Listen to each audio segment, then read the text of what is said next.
Good day. Thank you very much for taking the time to watch this quick video about how an audience response system works. I'll jump straight in. If you could please imagine everyone in the audience having a little radio frequency remote control that looks like this, that has an LCD screen on it.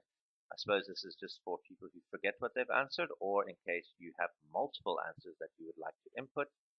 And we hope to get results that look like these beautiful screens over here, with green indicating correct and red incorrect. So in this case, we can see 40% of the room got that question right. We like to use audience response systems to avoid situations like this, where everyone is bored out of their minds and being talked at. We also like to use audience response systems to actively engage all the people in the audience, as opposed to just one or two people who might be sitting in front engaging with the speaker.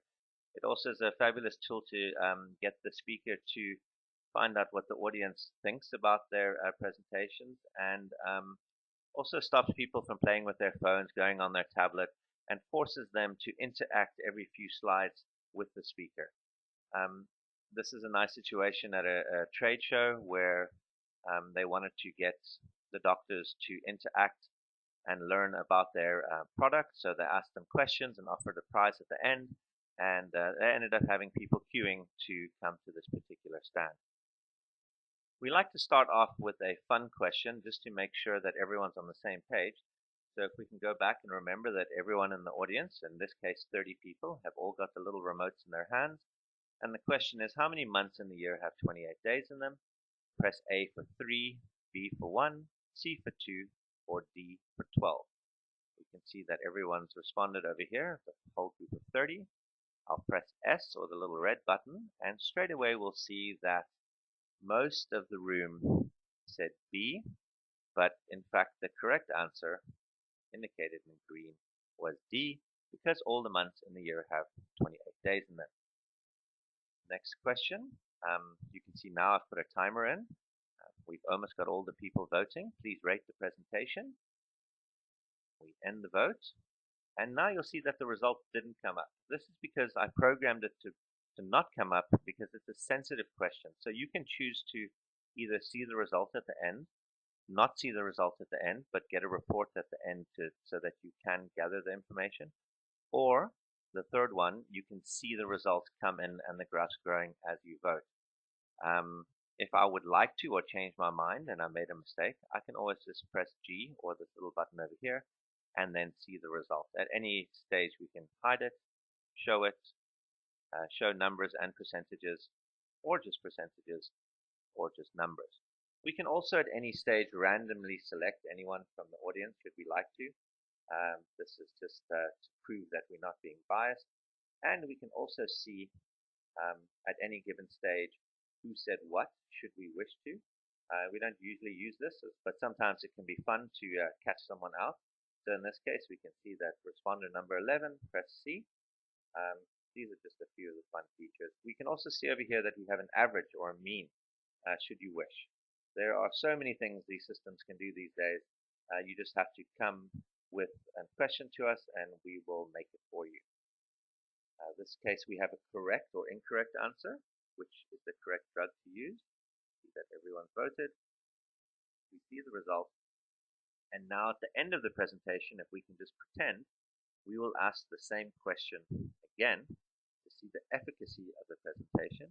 What is the correct drug to use now? And we can see we have a 50-50% split. But we would like to compare the two slides because we forgot what they said in the previous one. And this is an example of a comparison slide where we can see in the first one, 46% said A, and the second one 50, and we have a slight change to move over to drug B. These are just a few examples of what an audience response system can do. This is an example of the graph coming up as the people are voting. We don't use this very often because we find it influences everyone's decision, and they generally go with the group feel. At any given stage in the presentation, should you have a verbal or impromptu question, we can very quickly escape and insert a Likert scale for you. As quickly as you can type a question, we can put it in, or you can create a custom set of questions so we can throw them in within a few seconds, and that's how long it takes to put a question in. The people vote, you see the result, you end the vote, and we have an average of 3. Go back into the presentation, show you leaderboards, team leaderboards, or participant leaderboards. In this case, we can see that participant number 12. We can also have their name come up. We can also do a fastest finger first functionality. But that, in a quick nutshell, to make this video as short as possible, is how an audience response system works. And once it's all over, we can give you quite a comprehensive report via each question or via each participant, and even go so far as to find out what everyone in the room said or got right or wrong throughout the presentation in an Excel spreadsheet. Looks like this. So we can see keypad number 1 got 50% right with green indicating correct over here.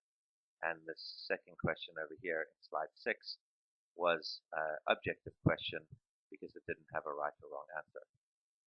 Any questions? I'll be back on the 19th of April. Please email me at sales@optivote.co.za and I will reply to you in a week's time. Thank you very much. Goodbye.